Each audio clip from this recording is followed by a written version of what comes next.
அன்பான மக்களே, நம்மளோட மகாநதி சீரியலில் ஷூட்டிங் ஸ்பாட்லேருந்து நிறைய விஷயங்கள் நமக்கு கிடச்சிக்கிட்டே இருக்கு இல்லையா? அதில் ஒன்று என்னன்னு சொல்லி பார்த்தீங்க அப்படின்னா, வெண்ணிலாவுக்கும் விஜய்க்கும் கல்யாண ஏற்பாடு பண்ணணும். கல்யாண ஏற்பாடு பண்ணால் தான் நான் நல்லது அப்படிங்கிற மாதிரி பசுபதி யோசிச்சுருக்காரு இல்லையா? அதை விஜய் கல்யாண ஏற்பாடு பண்ணுறாங்க அப்படின்னு தெரிஞ்சோடனே பயங்கரமாக சண்டை போடுறாரு.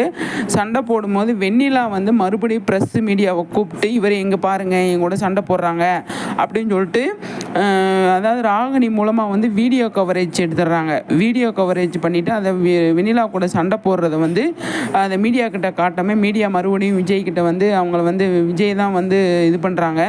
அப்போ என்ன பண்ணுறது ஏது பண்ணுறதுன்னு தெரியாமல் விஜய் இருக்கிறாரு. அப்போ அந்த இடத்துல கல்யாண ஏற்பாடு தடபடலாம் நடந்துக்கிட்டு இருக்கு. ப்ரெஸ்ஸு மீடியா எல்லாமே இருக்கிறாங்க. நம்ம ஒன்று பேசினோம்னா அது பெரிய விஷயமா ஆயிரும் அப்படின்னு சொல்லிட்டு அவர் யோசிச்சுட்டு கம்முன்னு இருக்கிறாரு. அந்த இடத்துல அஜயோட அப்பா வந்த உடனே பயங்கர டென்ஷன் ஆயிடுறாருங்க. நம்மளோட விஜய் புட்டுச்சு, ஒன்னாலதான்யா எல்லாமே பிரச்சனை, நீ தான் என்னோட வாழ்க்கையவே கெடுத்துட்ட. வெண்ணிலாவோட அம்மா அப்பாவுக்கு ஏதாவது இப்போ நீ பிரச்சனையை கொடுக்கலைன்னா அவங்க போயிருக்க மாட்டாங்க. நான் இவளை விட்டுருக்க மாட்டேன், கல்யாணமே பண்ணியிருப்பேன். அதாவது காவேரிங்கிறவ ஒருத்தி என்னோட லைஃப்பில் வந்திருக்கவே மாட்டா, எல்லா பிரச்சனைக்கும் நீ காரணம் அப்படின்னு சொல்லிட்டு பயங்கரமாக சண்டை போடுறாரு நம்மளோட விஜய். அப்போ அன்பு என்ன சொல்கிறாரு, நான் ஒன்றும் பண்ணல விஜய் அப்படின்னு சொல்கிறாரு. நீ பண்ணாமையா அவ்வளோ விஷயம் நடந்தது, இந்த கல்யாண ஏற்பாடு கூட உன்னோடதாக தான் இருக்கும் அப்படின்னு சொல்லி எனக்கு தோணுது.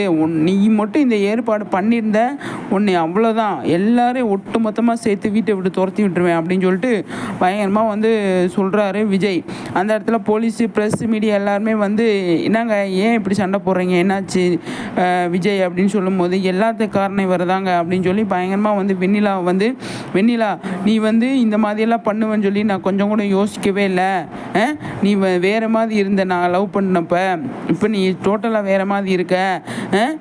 காவேரி ஆல்ரெடி எங்கிட்ட சொன்னா, அதனால் நான் உன்னை பற்றி நான் அந்த மாதிரி யோசிக்கவே கிடையாது.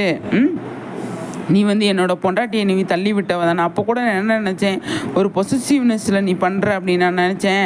ஆனால் இவ்வளோ தூரம் நீ இறங்கி பண்ணியிருக்கேன்னா உன்னை நான் கல்யாணம் பண்ணிப்பேனா சொல்லு. உனக்கு ஹெல்ப் பண்ணணும்னு நினச்சேன், நான் ஹெல்ப் கூட பண்ணக்கூடாது அப்படின்னு சொல்லி தோணுது. பார்ப்போம் என்னைக்கா நானான்ட்டு, உன்னை கல்யாணமே நான் பண்ண மாட்டேன் அப்படின்னு சொல்லிட்டு, இனிமேல் என் வீட்டில் நீ இருக்கவே கூடாது அப்படின்னு சொல்லிட்டு பயங்கரமாக விஜய் கோவப்படுறாரு. கோவப்பட்டுட்டு அவங்க மாமா கிட்டேன்னு சொல்லிடுறாரு, எல்லாம் ஒட்டுமொத்தமாக கிளம்பி போயிருங்க, இல்லைன்னா வேறு மாதிரி நடந்துடும் அப்படின்னு சொல்லி பயங்கரமாக கோவப்படுறாரு. அளவு இல்லாத அளவுக்கு கோவப்படுறாரு. ஏன்னா அந்த இடத்துல பசுபதி இருக்கார், அஜய் அப்பா இருக்கார், அஜய் இருக்கார், எல்லோரும் இருக்கும்போது இவங்க முன்னாடி பயங்கரமாக கோவப்படுறதுனால, இவங்களாம் இருக்கிறதுனால பயங்கரமாக கோவப்படுறாரு. ஏன்னா இவங்க தான் காரணம்.